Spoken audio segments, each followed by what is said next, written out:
Welcome to this edition of I'm Not Crazy But with Dr. Rhonda Mattox. I'm Dr. Rhonda Mattox, board certified, triple fellowship trained psychiatrist, and I am also the host of I'm Not Crazy But. Now, I know what you're thinking. What? Why would she name her show I'm Not Crazy But?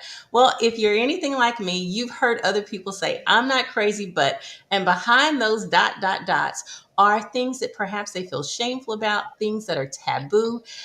That is what this show is about. We talk about the stuff that you all talk about in the backyard, but you won't say openly and publicly. Family, today I am talking about when guns and roses and thoughts and prayers are not enough. Like many of you, I have been watching the news, watching the mass shootings in schools, watching the mass shootings in Kentucky, and hearing about gun violence over and over and over again.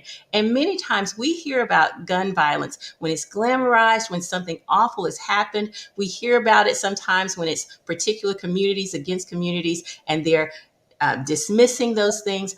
But as a psychiatrist who recognizes that gun violence is not all that we think of it as, and it encapsulates so much more. We're going to have a heart to heart with a couple of people who are well versed in treating people who have been victims of gun violence, as well as sometimes treating the perpetuators.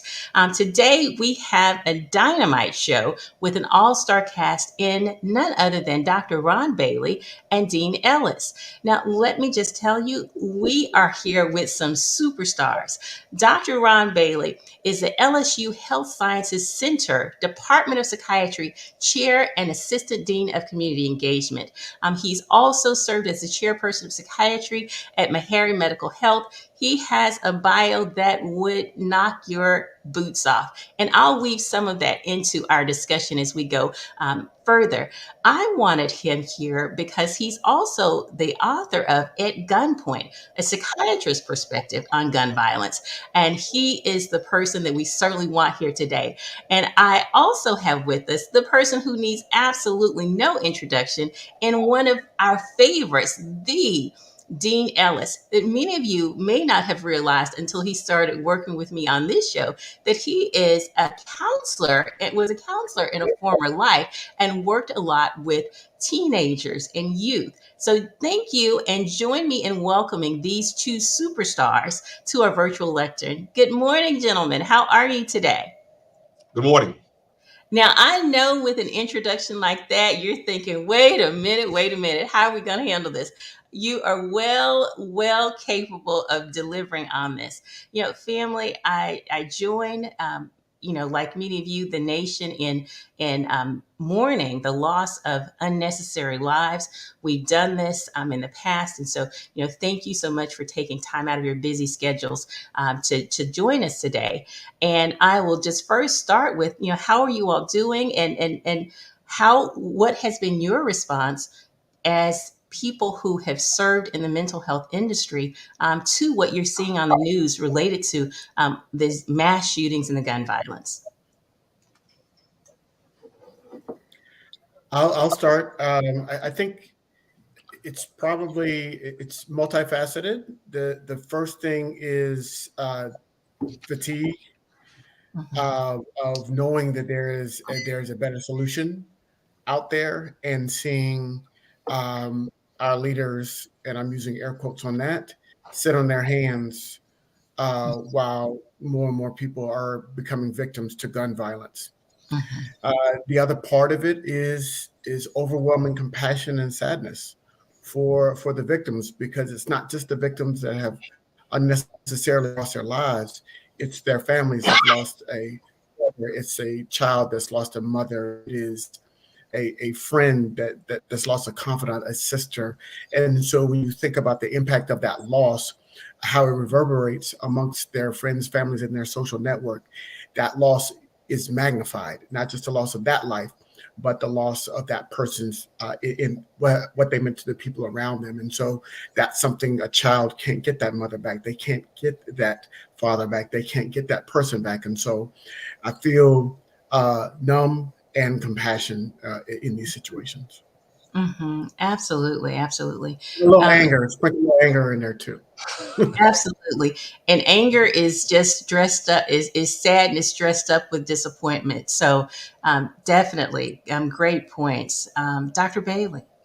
Well, absolutely. Well, thank you very much, Dr. Maddox, for having me. I think Ellis Dean's comments are timely and very accurate as always. The reality is this hits all of us like a gut punch in so many ways. I thought I'd start today by commenting that in the last 24 to 48 hours, I've gotten 3 referrals from a very good friend of mine. I'll call him by name. His name is Emmett Chapatal. He's a very prominent cardiologist here in New Orleans. Many primary care doctors have patients on small doses of anti-anxiety medicines, just part of the process, probably internal medicine or cardiology more than in many other areas. And patients are calling him because there's a doctor-patient relationship with them, arguing that this actually affects them just that much more. So I've Mm, got referrals because primary care doctors are seeing more individuals who have heightened anxiety, more fear. I think mm, because of access to information, which is a good thing, that have to be a bad thing. More people feel that Louisville happened to them like it was next door. Baton mhm, Rouge, very close to you here in New Orleans, whether you're in Louisiana or Atlanta or LA or Wyoming or whatever the case may be. I think your mm, other point is also well taken. We've tried very hard over the years to acknowledge issues regarding gun reform, and it's unfortunately become an adverse term for many. Not for me or for those of us in healthcare. We've always recognized that we have to do something. There's a lot that we can do that's empirically based that may actually substantially decrease the risk of gun violence and harm to, I think, all communities. We must, I think, be put the pressure on those in positions, I think, of a political influence to make those changes and create laws and execute laws that currently exist that are a lot more likely to create safety, I think, for our community.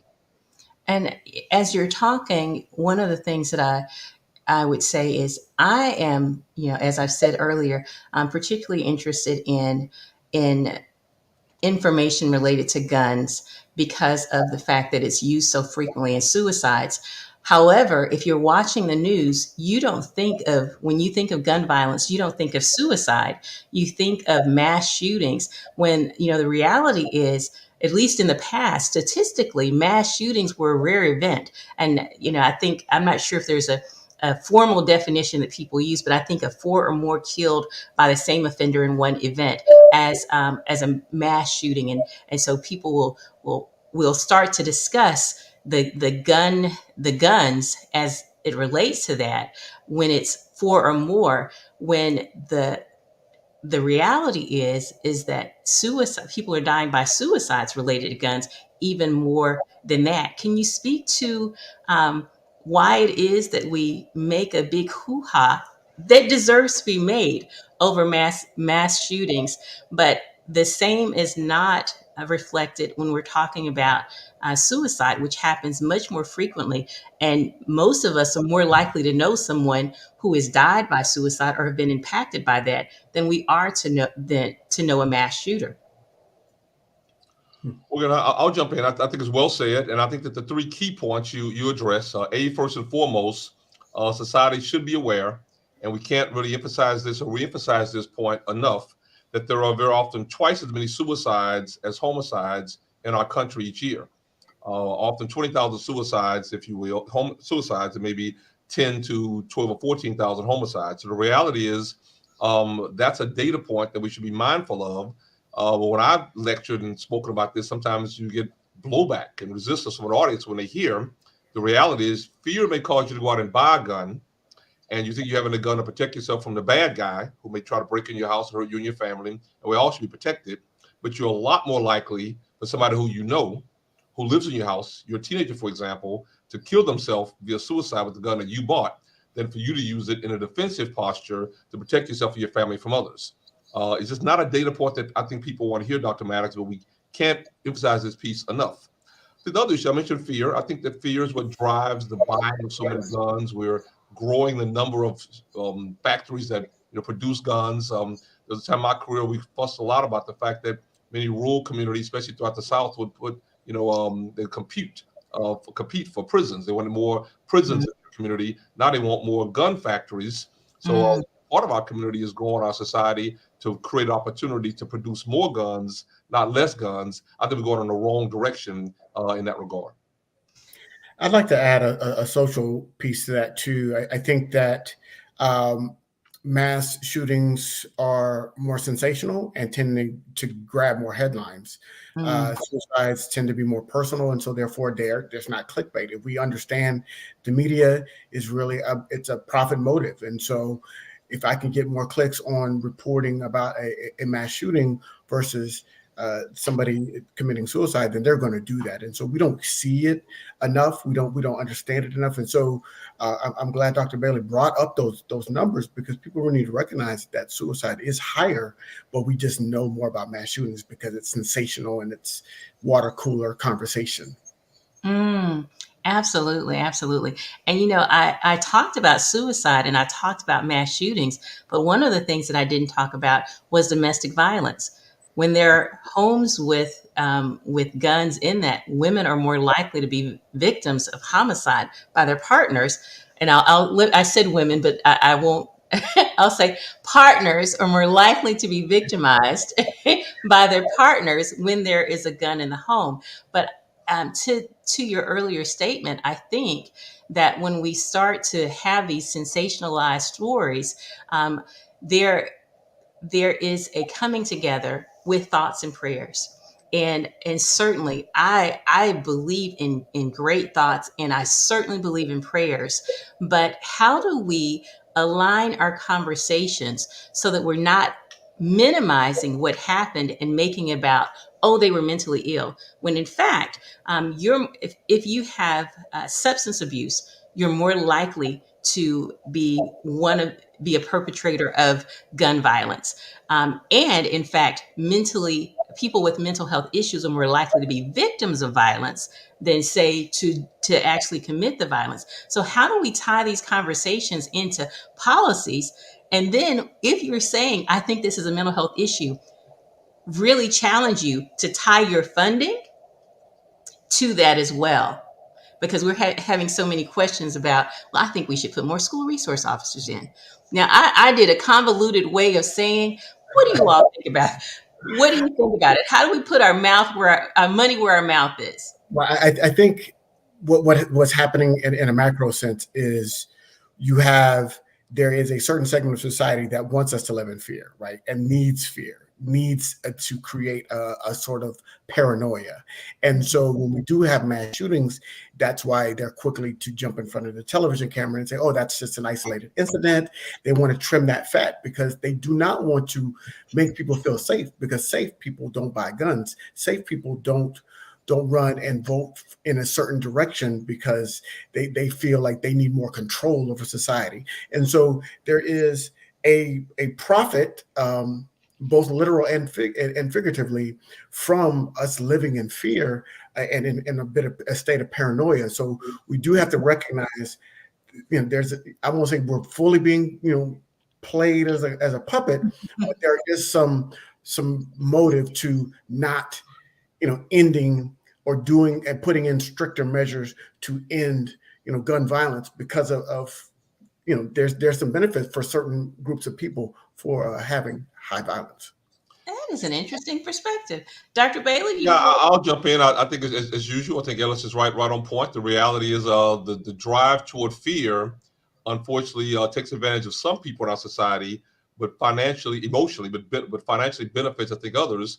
And it's really an issue that I find objectionable, and we should find ways to decrease that being such a motive. I'll come back to your earlier question. I think it is very true that there's more domestic violence. We've captured empirical data showing that our numbers have been higher in the last 2 years since the pandemic, 21 and 22, than ever before captured. more people were at home, and there was more domestic violence toward people who were either intimate partners that they were involved in an intimate, loving relationship with or sexual relationship with, and also they lived together. I often make the point that what's key about being domestic is you live with somebody. So once you close and lock your door, and you want to keep all of the bad guys out, the people who you let inside your house who you live with have easy access to you, and you're much more of an emotional and a physically vulnerable state. Very often the clothes you wear are different. You let your guard down psychologically. You do things that put you in a more vulnerable type state. I think you also make a very good point in regards to the attempt to have what I call an over militarization of society. Some became a bit more cautious when after 911 in 2001, we had to all go through metal detectors, and it's a bigger process to go to an airport. It'd be very difficult to have a society where you did that everywhere, every library, every school, every mall, every restaurant, every store.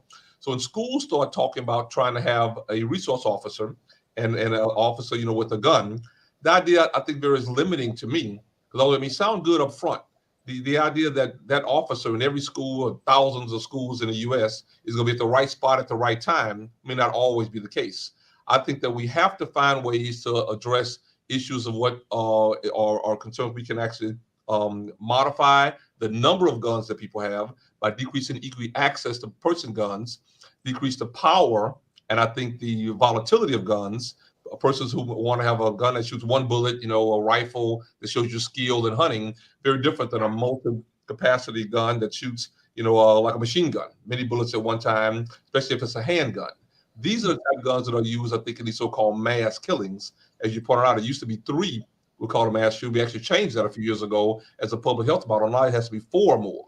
So we've even changed our way to identify what's considered a mass shooting because there have been so many such violent concerns in our society.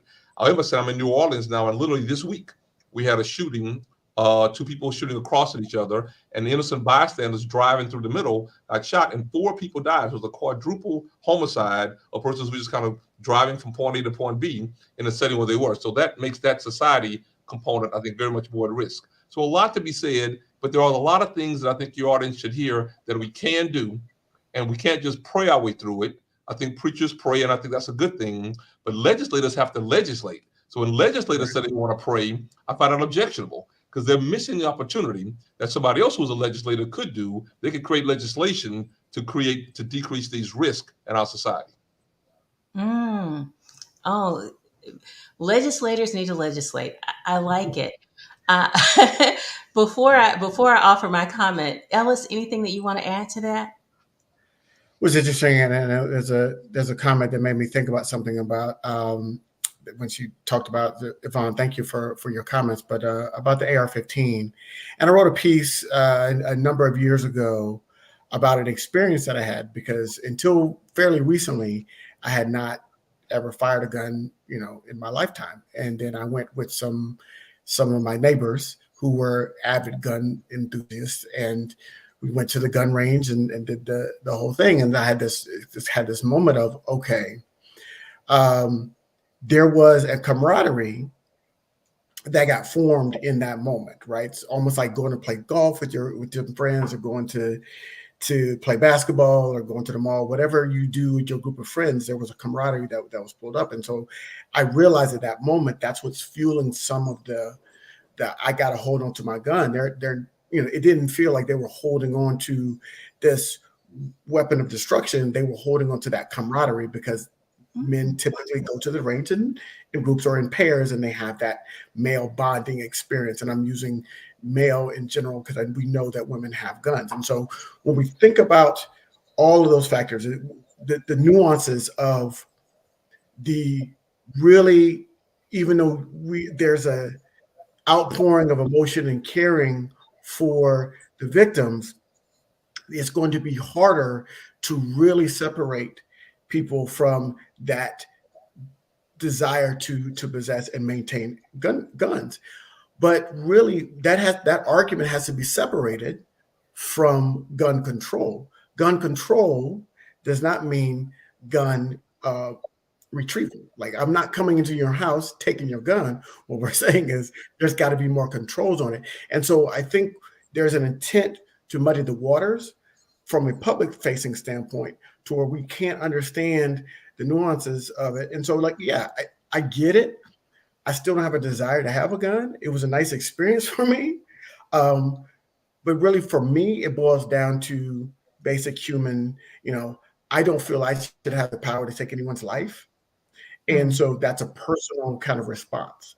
However, when we're talking about a situation that is in a macro sense, now we're reaching out to society and we're saying, how do we put controls? And we can't keep labeling people as lone wolves when they're coming more frequently and they're more heavily armed. So we've got to do a better job of understanding the discussion and really labeling things properly in order to have a true conversation about it. I like those points that you made, because I think they really hit home, particularly because we live in the Bible Belt, so there are a lot of people who hunt, and sometimes when you hear gun reform, people do hear take away your guns, and the response to that is people don't kill, or guns don't kill, people kill, that kind of stuff. And so the other knee jerk response that I am especially concerned about is, let's put more school resource officers in the schools. And that does sound like a safer, it sounds like a safe alternative. But as a person who works in juvenile justice and has worked in juvenile justice with adjudicated youth, with students who were detained, with all of that for nearly my entire career since 2007, my concerns about that are grounded in what you when students have more encounters with police, that leads to a lot more anxiety. And while in certain communities, feeling like you have police present can make you feel safe, but if you think about as an adult, as an adult of color, let me specify that. If you think about that feeling that you get in your belly when a police officer drives behind you and you've done nothing wrong, okay, and then you partner that with the fact that students of color are much more likely to be strip searched. Students of color are more likely to be referred to SROs and enter the pipeline to prison pipeline through the criminalization of regular childhood behaviors that teachers can manage themselves when school resource officers are not there, then that's really concerning to me. And if you do just a customary search on graduation rates when there are school resource officers, particularly for minorities, I think you would share some of my misgivings about that. Dr. Bailey, and this is a very specific question, so I don't want to put you on the spot. I'm not asking statistics, but do you have any thoughts about what I just said? I do. I think you're right. I clearly think that made the point earlier. I think if we over militarize our society, we're going to receive an over militarized response. More people will try to have more guns. Those with guns will try to have bigger guns, and people with guns will try to use those guns much more frequently and much more ubiquitously for what I think, as you described, I think very articulately, subsyndromal activity. So smaller and smaller acts require an over response. Yep. I go even further to say I think we see that with law enforcement. When law enforcement is on video being shown shooting someone who they were not chasing in the first place because the person that killed anybody got a phone call, the person had a broken tail light and sped off or ran away and the like, and the law enforcement chases them and kills them, I think that's objectionable. And that's adverse.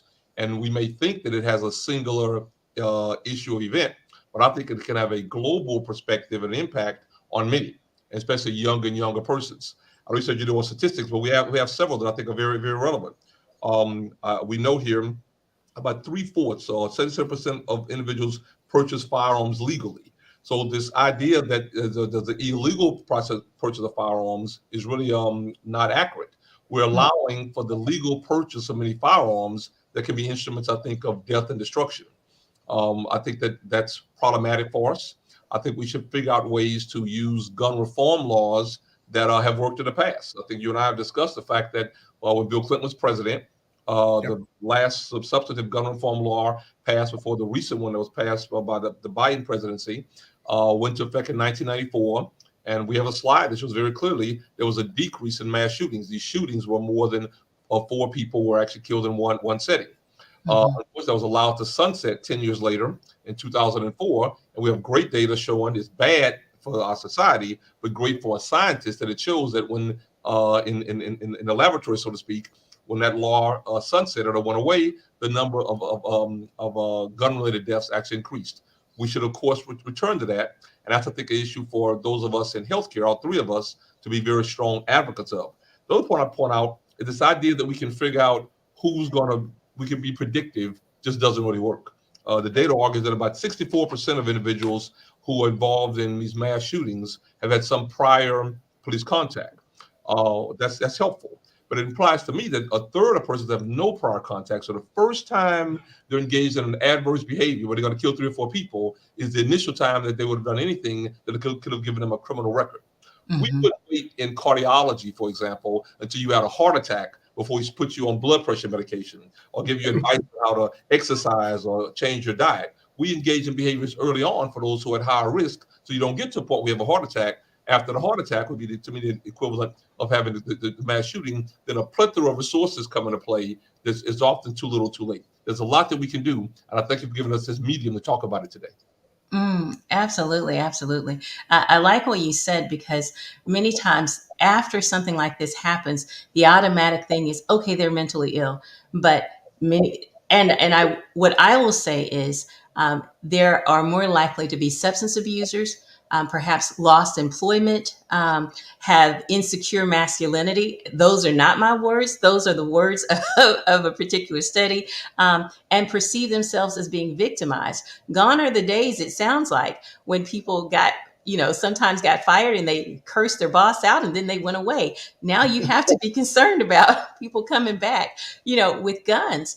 And as we talked a little bit, I think for me, my family has personally been impacted by this. You all may remember the Buffalo shooting in New York around 2011 after a wedding when there were 8 people who were killed.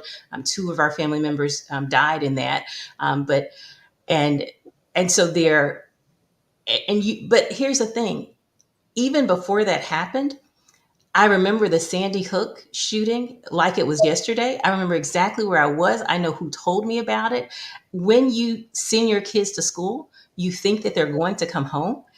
When you send your 6 year old, your 7 year old to school, you think they're going to go home. When you go to a grocery store to go shopping, a grocery store, you think you're coming home. That happened in Buffalo, New York as well. We can go. There was a time when this happened, maybe every 200 days or so. And now it seems like if you're watching the same news that I'm watching, that it's happening nearly every day. Family, rep your city. I didn't ask where you were from, but thank you all for jumping in and saying, because you've been watching this show long enough. And let me do an audience check-in as well while we're talking about this. Are there any of you who have any questions? Because it is a rare thing to have to have a chairman of a chairman of any of anything, any school, and in our midst. And so we want to definitely make sure, if you have any questions that might cost you $300 an hour to ask Dr. Bailey or or Mr. Dean, today you got 20 more minutes to drop your questions in the chat. And do go ahead and share this. This may not seem sexy. I had a conversation with someone who was like, "Why are you talking about gun violence as a psychiatrist?" I'm talking about gun violence as a psychiatrist because I am a person who is a psychiatrist who sees suicide. I see I see this. And let me just tell you, sometimes the people who are in jails, many times, particularly the young men that I serve, will go to detention or jail for possession of a firearm that they've not used. And when I talk to them, what they tell me is that they had a gun pulled on them, someone was killed, they felt defenseless, and they have no intention of using it, but they have it for protection. So a part of our gun violence discussion also needs to be community safety, and economics as well, I would say, along with proper storage of firearms, along with bans on assault rifles, perhaps, because are you really going hunting with the assault rifle? those types of things. Jump in. I got sparked by a comment from Yvonne, and thank you for being active. But the black on black violence, I, that term um, bothers me because it is just a statistic that is true amongst white people. It's true amongst Asians. It's true. You typically kill somebody that looks like you. And so black on black violence has been used as a weapon. It's been weaponized against our community as to really to keep us silent with regards to social justice. And so, or when we're being, killed by the police officers, and they said, "Well, why are you worried about the police? You're killing yourself. It's black on black crime, black on black violence." And it was like, well, statistically speaking, it's about the same as white on white, but we don't use that moniker in the media. We don't use that moniker amongst each other. I've never seen anybody white in the media say, "Let's talk. We need to get a handle on white crime." However, that comes up frequently when we're talking about black on black crime, when it's black on black. And so we've got to get out of that mindset. And this is me personally speaking. I'm not speaking for anybody else. I want to make sure that we've got to get out of the mindset that it is that black on black crime is somehow different than any other crime. It's crime, and it's crime committed within a racial ethnic group versus with across the lines. Excellent point. And as as you said, and I don't know if you said it specifically or if it's just what I heard, I think it sometimes is a strategy to keep us from talking about it. And here's the thing, you are more likely to hurt someone who is close to you, who's around you. And if you are black, you're around black people. If you're white, you're around white people. If you're Asian, perhaps you're around more Asian people, depending on the communities that you're served. So the violence is likely to happen there, but that should not certainly keep us from talking about how we can manage our hearts after something like this has happened, and certainly before something like this happens. Dr. Dr. Belly, could you talk to some of the elements that create violence? I guess maybe that's the best way, or creates crime. We certainly can, and I think Ellis, again, you're 100% right. I think that I love the term, the weaponization of the data is striking and scary to all of us because it undermines our ability to have an open and a frank and an empirically based or a data based discussion or make an argument for effective change, especially at the legislative level, as we mentioned earlier. So you're 100% right. People kill persons who they look like because that's the people who they're around, and every demographic group, whites, blacks, Asians, Hispanics, kill more people in the exact same ethnic group. You're 100% right. We also point out, I think, that the analogy is that people kill persons who they're around physically as well. So the person you're most likely to hurt or kill is about who you live with. So domestic violence is the point that I think Dr. Mattox made earlier, is also, I think, a very key or a very, very relevant point. But this issue about dynamic violence, I think, is an important one. And I'm also struck by Dr. Maddox's comment that somebody either said or wrote in, why a psychiatrist talking about it. This is what we do. I've been doing psychiatry 33 years. I'm a little older than Dr. Maddox. He's, the younger person here. But the reality is, every day of my life when I'm going into a hospital, there was some issue or element of violence as an aspect of what we do as psychiatrists. I think I'm master of child psychiatrist, and where the children are engaged in violent acts, adults may be engaged in using guns to kill people. Teenagers may be engaged in driving too fast and wrecking cars, and that hurts people, caught in motor vehicle accidents. But the big issue is if you're thinking in advance about hurting yourself, suicidal ideation, we can hospitalize you and civilly commit you against your own will. All those issues touch the issue of possible dynamic violence by one person toward themselves or toward somebody else. But I think the 4 points for your audience, Dr. Maddox, to be mindful of that are antecedents, I think, of the theme related to violence. So first and foremost, persons have fear. We kind of addressed that piece earlier. And very often some people turn that inwardly, suicidal thoughts. Others turn that outwardly, and they think that they have to hurt somebody else before they are hurt. So fear, I think, is number one. Secondly, though, some people do have mental illness. I think we pointed out not all, probably a minority of those who hurt persons. But the term paranoia comes into play. Because if I have a paranoid ideation and I'm thinking that you're going to try to hurt me, I may want to move out quickly and hurt you first. And we Mhm. see that quite a bit. That's why we actually treat paranoia with anti-paranoid or anti-psychotic medications so that somebody won't strike out in a violent or particularly homicidal type way against somebody who didn't do anything against them in the first place. A third Mhm. issue, though, I think, is this issue regarding impulsive violence. And sometimes what happens, we see increasingly now in our society, we're struck by an individual who over responds. I've kind of mentioned this earlier. You know, the Right. classic setting, you're in a public place, a restaurant or a mall, and somebody steps on your foot. And rather than stepping back and saying, excuse me, or wait for them to apologize, you struck out and punched them or went to grab your gun, or you over respond impulsively to what Mhm. I consider either a minor provocation or definitely one that should be sub-syndrome, but it shouldn't raise the level of that highest level of response. I think the other issue, though, very often I think is societal violence, and I call it government-based. I'm a strong believer. I started my career in forensics doing work on the death penalty. I think that a society cannot take the perspective that if the government can kill, that people should not kill. So when people ask, well, are you for or against the death penalty? Outside the individual issue, whether somebody hurt your relative or your cousin, it's a different conversation of what society condones and what the government can actually do or engage in. And when the government's engaged in an excessive use of violence toward its own citizens, I think it really loses the moral standing to make the argument that people shouldn't do that individually to themselves. I'd like to add also, I used to work in the Atlanta public school system in APS, which is kind of the heart city of Atlanta, and inner city school gangs were all over. But I noticed one thing different than what it was. Everybody compares how they grew up versus what's happening now, right? So I'm in the school setting, in this high school setting. But what I noticed when a fight broke out, physical fight broke out, all the phones came out and they started recording it.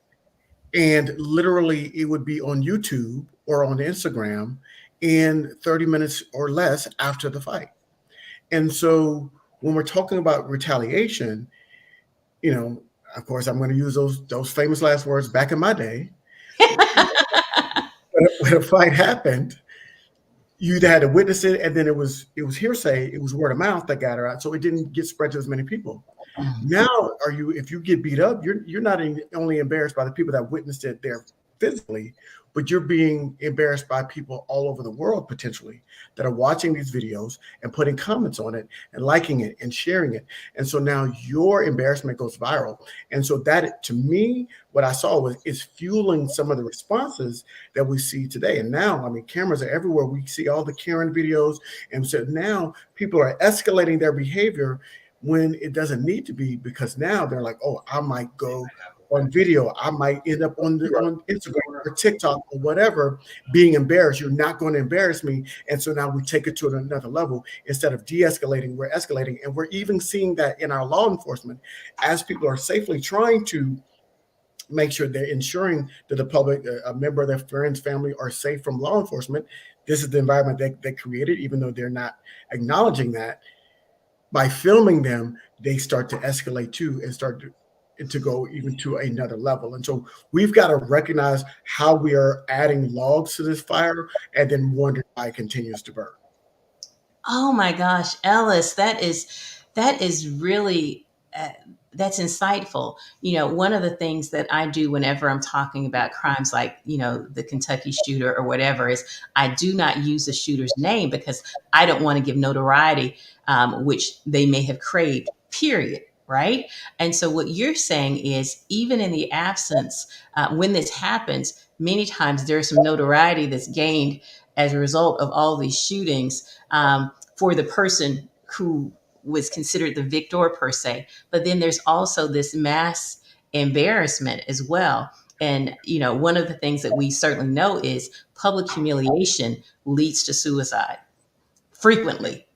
Those are some really good points. We have a couple of comments. Look, our this is not a sexy topic, and it's reflecting in our comments. But Vivian made a comment: there should be an intervention specialist, perhaps, that isn't a police officer or a social worker, because both of those jobs, I think, police officer and social worker, label a child within the school system. Nice point.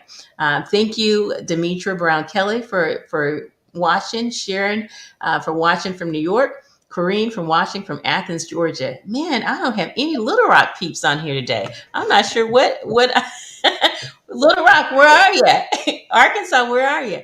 Okay. So great point.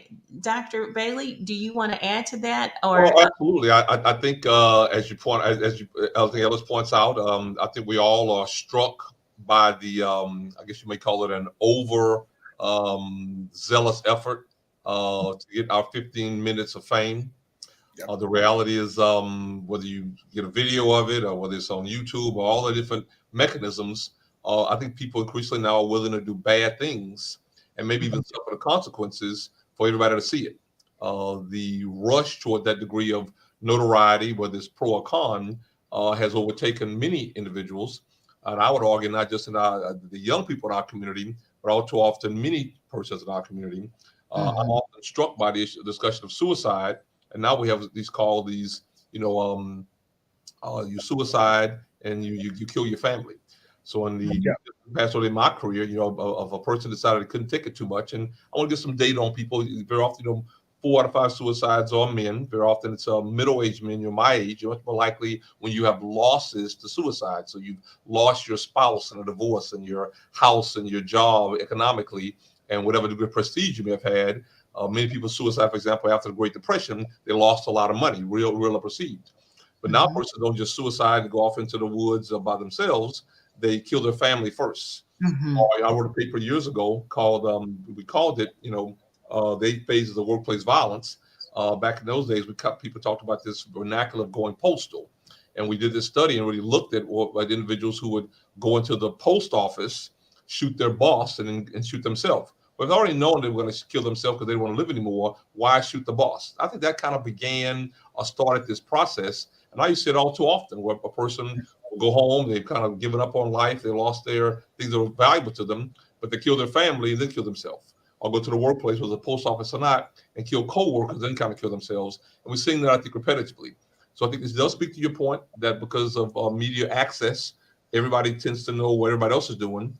And it's just not just across town, this could be across the country or across the globe where we can see these type of things happening. That probably has unfortunately been adverse for us. I think we would have thought that you hear these, extraneous stories, and so we don't use the names anymore, because I think we found out indirectly that many persons would hear these concerns and think that that's a good thing. So they want to kind of go and do it. I'll end by saying, even this last case in Louisville that I think Dr. Mattox points out timely, we can learn from it. In these type of settings, now persons will try to live stream it.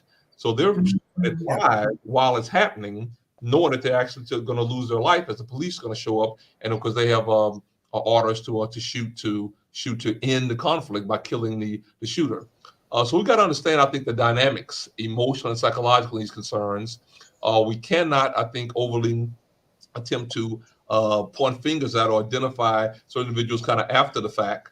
I think our politicians need to legislate. I like the point that you emphasize, because that's their role. And if they're not that role, they're really missing an opportunity to help society.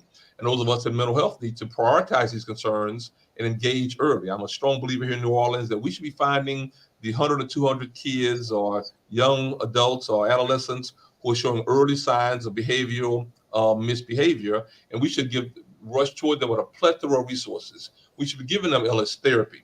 We should have them in group. We should find ways to get them involved in so-called proactive activities on Saturday, whether it's basketball or baseball or music or violin, and not allow them to kind of stand on a street corner with idle time, because our data makes it very clear that we have a pretty good idea, not of each individual, but of each group, which persons start off early in school having difficulty and a decade later are likely to be involved in more of the violent type concerns.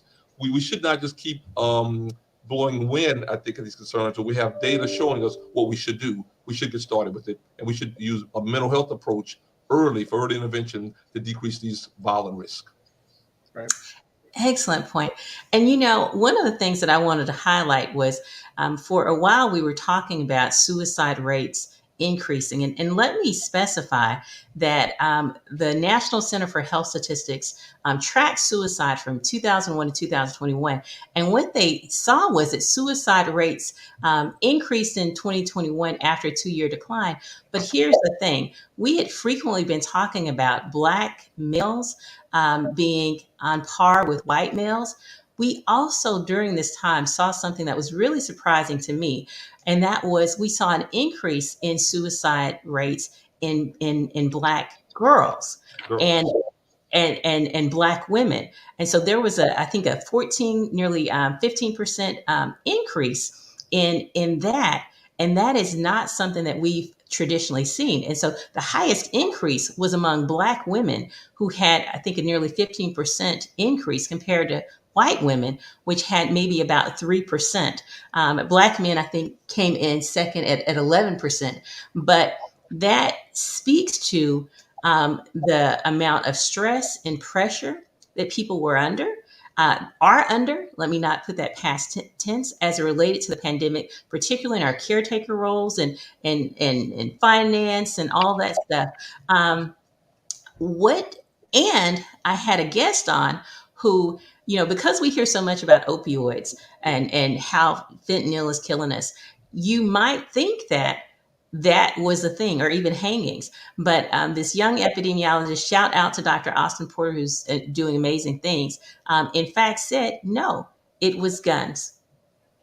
Mhm. You I know, think there's a when I was counseling regularly, one of the things we talked about was particularly with suicide or any type of kind of self-destructive behavior is try not to introduce it right to a parent or somebody, because once that behavior becomes introduced, if somebody is having some ideations or if they're not feeling, if they're experiencing depression, and then they see, oh, that becomes an option, right? And so what we try to do is reduce it as an option. We don't want to eliminate it as an option for whatever they're going through.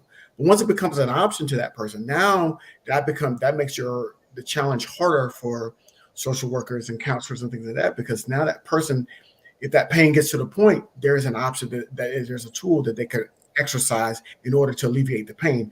And so that moves them higher up on that scale. And that's why we always ask, hey, are you having any suicidal ideations? Because if they are, then that understanding that option is potentially available to them that they might exercise. And so we have to be very, very cognizant of that. But I'm with Dr. Bailey 100%. I think when we're talking about it in the umbrella, we've got to eliminate things like crime and poverty. We got to eliminate poverty and crime. They're linked together. And so when we have situations where we have communities, high poverty, uh, low employment, you're going to get a situation where crime increases. And so when we look at, past policies like redlining and whatnot, we know about discrimination and things that have disproportionately impacted Black communities. Now we can see, okay, and then the statistics pop up that says, oh, there's a lot of crime in here. These communities, absolutely, you created this situation. You put it in an incubator, and then you knew what the results were going to be. Don't be surprised by the results. And so, but we have to give them alternatives. Just like I talked about suicide being an alternative, there's got to be an alternative, and Dr. Bailey talked about that.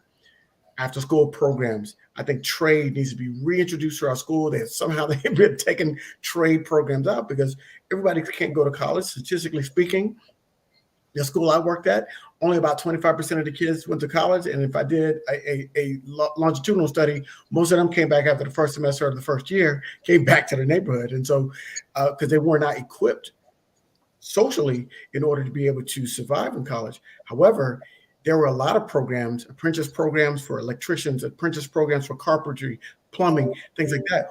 There's good money, and they could get employment to move away from that, the lure and the luster of criminal activity in order really to survive. And so there's like I said earlier, there's a lot of nuances, there's a lot of layers to this. In terms of when we're talking about gun violence, I think gun violence is more of a symptom of a bigger problem than actually the problem itself. And so, as professionals, especially in healthcare, we're trying to treat the symptom and not just the problem. However, the legislators have to legislate, because that would help us in terms of being able to treat symptoms better if we didn't know that there was availability of quick access to guns that are very, very lethal.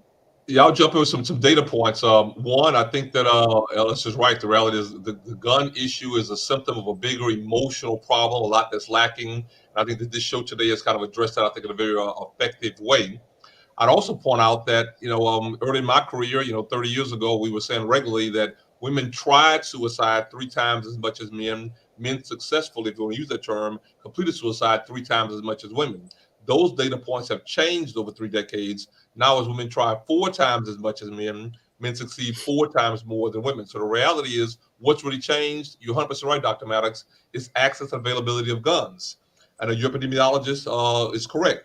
What really has changed for young women who historically tried suicide a lot more than men, and they still do. But they very often try with overdose, and overdose, unless you take Tylenol, which is one you don't want to take, you have time to get to the hospital and get to the emergency room. Even with Tylenol, we use mucomist that kind of blocks the absorption, and you kind of live through it. But the reality, if you use a gun, you're much more likely to die at that moment than otherwise. And that's not something we should be afraid to talk about publicly. We should tell people these issues so that I think it's not a function of the person who may be depressed and willing to considering trying it that we try to hide information from. It's the family that goes and buys a gun because they have fear that the bad guy down the street is going to break in, thinking that the gun is going to protect them. Well, my 4 or 5 basic points, and you mentioned a few times I wrote a book about it, I did. One, if you're going to buy a gun, and I'm not against that, it's not a Second Amendment argument, so I love your show. We don't have to fight about government issues and laws, but you have to have safety maneuvers. Now, some cities actually buy and give you free a way to maintain the gun in a safety-based case. It's also true that if you're going to have a gun, keep it up high in your closet. Don't have it on the floor where a small child can access it on their own and inadvertently hurt or kill somebody. I had a case like that, chapter 6 in my book. One of the young psychiatrists who worked for me at Wake Forest, his niece had killed his father, her grandfather, who was sleeping and had his gun there on the floor, right in the couch. Third, if you're going to have guns, I think everybody should have some gun education. The gun by itself is it can be an unfortunate tool, but people should be educated about the risk and danger of it, the way you'd educate persons about all kind of other issues that are involved in play and human endeavor that we often don't speak about much. We think that because we have a gun, we're safe, and then we do a lot of things that I think keep us at a greater degree of risk. The gun is one aspect of safety if used appropriately, but you shouldn't ignore or forget all the other things you should do. Keep your doors locked and try not to go out to places that may carry a great degree of risk, and try to make sure you stop for gas, I think, in a well-lit place, and call the police early. There's some early signs in your community that some difficulties are occurring. When we drop all of that, if I have a gun, so they come my way, I'm going to pull my gun out and hurt them. Like those 2 people, I think it was in Nashville years ago, they had them out on their front porch. People were protesting down the street about a different issue, and they had guns out front. If you're like, just put that gun forward to make somebody else feel afraid is an upside down component, I think, of our society. We in mental health areas, like the three of us, must speak against this because it's likely to get worse before it gets better. But we can do this in a better way, help people feel safer and be safer if we use common sense maneuvers. And that includes decreasing the number of guns, the volatility of guns, and information that people could use in a more effective way of how to use guns in an appropriate way when they have to. So what I heard was gun safety, having it higher, having a lockbox, um, getting training, taking classes. Did I miss anything? Well said. I think that the training classes, I think, are key. And all too often, persons will buy the gun and think just because they have the gun, they're safe, and they may not be because of that. This, I think, is the education piece that often is missing. So Absolutely. also just want to point out, because somebody asked for it, so I put the link to Dr. Bailey's book. It's called At Gunpoint, Firearm Violence from a Psychiatrist's Perspective. The link is in the comments. So if you do want to pick up that book, feel free to order that for Dr. Bailey. Yes. So great points. As we're closing, what do you want the audience to know or legislators to know about how to make sure that our communities are safe? So let's talk. Let's tell the legislators how to legislate. What would you like to tell your legislators? I would say I've let Dr. Bailey go last. Let him back clean up. I will say this. I love what you said. Legislatures should legislate. Preachers and parishioners should pray, and let that happen. I think there are some common sense gun laws. There was one, as Dr. Bailey pointed out, under the Bill Clinton administration, that they let sunset and have not reintroduced, whether under President Obama, President Bush, President Trump, and now here under President Biden. So this is not a liberal or conservative situation. This is something that still had not been brought to the House floor, even for us to have those, to even reinstitute that gun laws. There are ways in order to make this happen, and so we've got to do a better job of putting pressure on or voting out people that aren't going to let it happen. The NRA is very, very powerful, and they're spending a lot of money in order to keep our streets flooded with guns. There are more guns than people in the United States, and so therefore there's a reason why gun violence tends to be on the rise. So I don't know how people are supposed to be safe with more guns on the street. It's not that the data is not proving that out, especially when it comes to our children. So, but I would say for people themselves is find compassion again in your life, and sometimes that means finding those times to disconnect. Right? I have a moment. I'm a voracious reader of articles, and I watch the news to stay abreast. But you can get pulled into a rabbit hole where you think, and you can start becoming paranoid. These echo chambers that you hear those things about, they're echo chambers that can get created in any type of media that you consume. You have to find a way to pull yourself out from it and go and find and enjoy life. Take a walk, get outside, breathe, take a moment, find something that you enjoy to do, reset your mind so we do not get into a situation where you go so far down a rabbit hole that the only way you see your way out is by having these violent acts. Excellent point. Excellent point. Excellent points. I mean, there's a plethora of things we could do, I think, to decrease actual volatility of guns. The three that kind of come to mind to me most, Dr. Maddox, are first of all, we should have common sense legislation to limit the development of new gun factories. We make a lot of guns in the U.S. We make most of the guns in the South and in rural southern states. And then there's a so-called iron pipeline where they get to these northern states and big cities, Chicago, urban areas, Chicago and New York and Los Angeles and I guess Philadelphia and DC, and then people will argue, well, laws don't really matter because most of the laws that block therefore reform are in northern states, but the people get the guns illegally across the state line. We wouldn't allow that in other aspects of American life if we really didn't want something across the state line. We Right. fight tremendously about immigration in America, all kinds of time and effort about immigration when people walk across the country line in Arizona and Texas, where I'm from, in California, where we easily and liberally allow guns to cross the state line. We could stop that if we really wanted to. The second issue is that we should simply make it very clear that this is not about hunters and people buying long barrel rifles to go and shoot a deer, if you would, et cetera, or a turkey, whatever you shoot. This is about short barrel weapons like handguns could be easily concealed. The plethora of the volume of them that are available and their ability to be high magazine capacity. Those are the ones that really hurt. If somebody walked into my building right now and had a gun that shot one bullet, and it took them some time to create another bullet, the way a musket did 100 years ago when the laws were made, one of us who didn't get shot could go and grab the guy before he did much more. But if you can shoot 100 bullets in 5 seconds or less, we all are at risk, and you can't even run really well. Everybody's kind of shot in the back. So it's high magazine capacity of guns that's the problem. When a guy shot the 500, killed 50 people, shot 500 when he shot 8,000 rounds in Las Vegas from a hotel room is because he could shoot so many so fast. It took 8 minutes from his first shot until the police had figured where he was out and got into the room. If he could shoot one bullet every 3 minutes, he could have killed 50 people in 8 minutes, so to speak, et cetera, et cetera. And the third thing I think very clearly, when we actually access guns, we should destroy them. And I think that's the piece that very often people find very problematic, and they'll kind of argue against what a guy like me will say.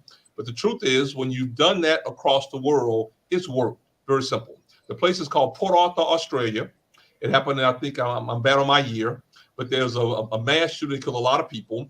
And the country, with common sense, said on both sides, conservatives and liberals, this doesn't make any sense. We're going to have gun buybacks, which also happened in Liberia years ago when they had a civil war. We're going to pay for the gun. We're going to destroy it. When the police confiscate guns, we're going to destroy them. And you begin to move toward a model where you don't have what Ellis said very articulately, 400 million guns in a country with 350 million people, more guns than people. There's just too many guns for us to think we can regularly manage the people and their access. It's just a volatile situation that's not likely to work with our current numbers. There are things we can do, though, and we should do that. Excellent points that leave almost nothing more for me to add, but I will add this one thing. for legislators to consider having laws for those who have been charged with domestic violence and found guilty of that their firearms and their ammunitions are removed with their protective orders against them. Okay. And so something along the lines of some kind of defense, or excuse me, some kind of law as it relates to those people who are domestic violence perpetrators having access to firearms and having them in a criminal background check system. Those are my points. Listen, this show was absolutely not one that I wanted to have. It's not one that I was excited to have, but it was something that was necessary and essential. I know this isn't a sexy topic, but I promise to bring you a sexy topic next week. This was an essential topic. Okay. So thank you, Ellis. Thank you, Dr. Bailey, for joining us, for sharing such great information. I appreciate your time. I know that it can be challenging in this season where there are a lot of cancel culture folks who don't want you to talk about certain things for you to be comfortable coming out and sharing publicly. I appreciate this education because our masses need it. Thank you so much, listeners.